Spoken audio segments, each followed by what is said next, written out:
Où qu'il est l'amour, où qu'il est la paix, l'espoir y court toujours. Quand matin la lit va arriver.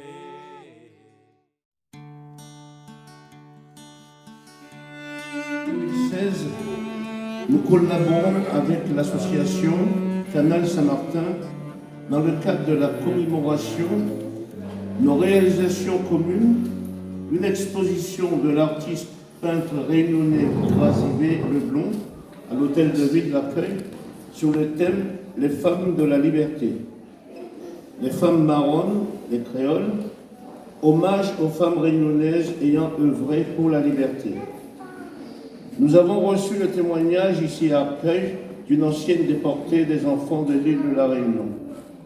En 1962 à 1984, plus de 2000 enfants nés à la Réunion furent l'objet de transferts forcés vers des départements de métropole dans l'intention de freiner l'essor démographique de la population de la Réunion et de repeupler les régions touchées par l'exode rural. En 2017, nous avons choisi de parler de la mémoire d'Edmond Albius, peu connu par le grand public.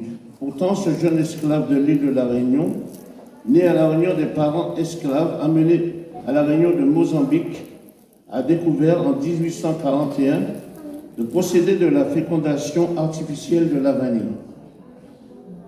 Nous avons déjà organisé des événements sur ce thème-là à la médiathèque d'Arcueil dans le cadre de la commémoration pour les jeunes enfants, aussi un concert à Anigra. 2022-2023, nous poursuivons ce partenariat avec l'association Canal Saint-Martin et CODEM, ceci afin de contribuer à la...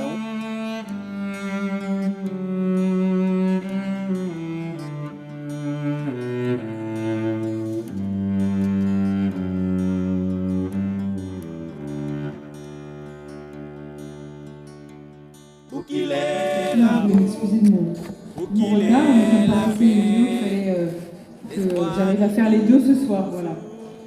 D'abord, je voudrais remercier l'ensemble de la commission mémoire parce qu'aujourd'hui c'est le dernier, en dehors du fait que cette date est symbolique pour l'abolition de l'esclavage, c'est le dernier rendez-vous qu'on a de la commission mémoire.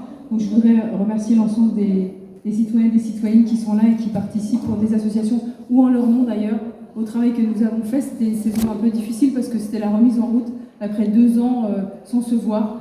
Et je remercie vraiment tout le monde parce qu'on a réussi en très peu de temps à faire une programmation qui est quasiment de la qualité et du dynamisme de ce qu'on a fait les années précédentes.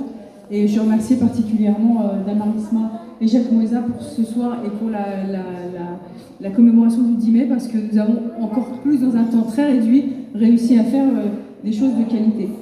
Et je me dis que finalement, pourquoi on se donne du temps pour faire les choses, que des fois quand on les fait dans la précipitation, elles sont aussi bien aussi. Bon, enfin, je vois Mina qui me regarde, moyen en fait. Voilà. Donc je voudrais aussi remercier les services.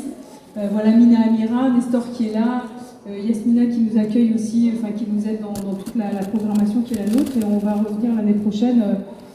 Voilà, demain on a une commission mémoire, on va refixer des objectifs et on va revenir encore plus dynamique et avec une programmation encore plus forte l'année prochaine. Donc je voulais vous remercier parce que c'est souvent moi qui prends la parole, mais voilà, il y a le travail de vraiment, sans être au César, le beau César, mais c'est vraiment le travail de toute une équipe derrière qui travaille toute l'année. Voilà.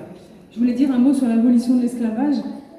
On l'a souvent dit, mais l'esclavage, c'est d'abord le résultat d'un continuum, le continuum des violences faites aux personnes noires, c'est-à-dire que pour arriver à ce qu'on attrape des personnes dans un continent, pour les déporter dans un autre continent, il faut que pendant des décennies, des siècles, on ait considéré des personnes comme n'étant pas les égales des Européens. Il a fallu qu'on mette dans la tête des gens que c'était possible. Il a fallu qu'on arrive à voter des lois et qu'on arrive à faire croire qu'effectivement on pouvait considérer les personnes noires comme des biens meubles. Et c'est tout ce continuum qui s'est installé pendant le Moyen-Âge et puis après pendant une partie j'allais dire du 14e, du 15e et du 16e siècle, qui a fait en sorte qu'on puisse, sans que personne ne trouve ça terrible, aller chercher des gens, les prendre, parce qu'en fait, souvent, on a une vision assez romanesque de ce que c'est que le triangle, commerce triangulaire, mais d'aller chercher des personnes, de les déporter à l'autre bout de la planète et de considérer qu'ils peuvent appartenir à un propriétaire terrien. C'est bien de rappeler, y compris aux jeunes générations, sans leur faire peur, parce que ça n'a aucun intérêt de terroriser les jeunes générations, mais d'expliquer clairement ce qu'a été cette pratique et comment on est arrivé là. Parce que des générations ne sont pas élevées spontanément en disant c'est possible de le faire. Il a fallu que derrière, il y ait des siècles et des siècles de préjugés, de racisme pour arriver à une telle situation. On le voit pour d'autres discriminations aujourd'hui, mais une des premières discriminations qui a été faite sur le continuum des violences, c'est celle-là. Et puis après, effectivement, après une longue bataille, on a pu, et on l'a célébré le 10 mai, voir Schœlcher qui arrive à faire voter l'abolition de l'esclavage. Mais malheureusement, comme c'est le cas pour toutes les violences, et y compris pour les violences faites aux femmes, on vote des lois, mais ça ne veut pas dire que c'est l'arrêt des préjugés, ça ne veut pas dire que c'est l'arrêt du racisme, et que même si c'est très important d'avoir des lois, parce que du coup on peut se référer à ces lois, on s'aperçoit que malgré ces lois, un siècle et demi plus tard, on en est arrivé à des pratiques dont on se demande comment, entre 1962 et 1984, on ait pu déporter 2150 enfants de la Réunion, en ne se disant pas qu'en les arrachant à leurs parents, qu'en leur arrachant à leur terre, et on se voit tous ici, moi je suis née un tout petit peu après, mais la plupart d'entre vous étaient nés, comment nous on a pu ne pas savoir ça, ou ne pas se rendre compte de ce qui était en train de se passer dans ce pays. On a donc déporté ces enfants, et on les a donc installés dans la Creuse. On dit, mais je me suis aussi pas mal documentée dans le Tarn, dans beaucoup d'autres départements français. Donc je pense que ce qui doit nous interroger dans ce que nous faisons aujourd'hui, ça n'est pas seulement de dénoncer le fait qu'effectivement Michel Debré, qui par ailleurs d'ailleurs était un homme extrêmement instruit, de famille ayant énormément compté dans la société française, c'est le fils de Robert Debré, ce sont quand même des gens très éclairés qui ont beaucoup fait pour la société française et qui ont finalement, parce qu'un jour il avait fait une visite avec le général de Gaulle, il avait décidé d'être député de la Réunion et donc a trouvé que c'était une idée fort intéressante de prendre des enfants de la Réunion et de les emmener sur la métropole et de voir ce qu'on pourrait faire. Quand on y pense froidement comme ça, des décennies après, on se demande comment effectivement tout ça a pu arriver. Eh bien c'est possible parce que, au fond, nous n'avons probablement pas travaillé assez sur la question des préjugés et du racisme.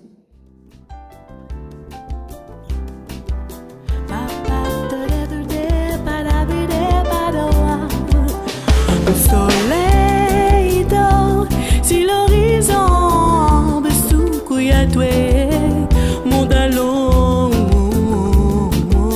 où savir mon cœur comme miroir comme le sang la mairie ou soir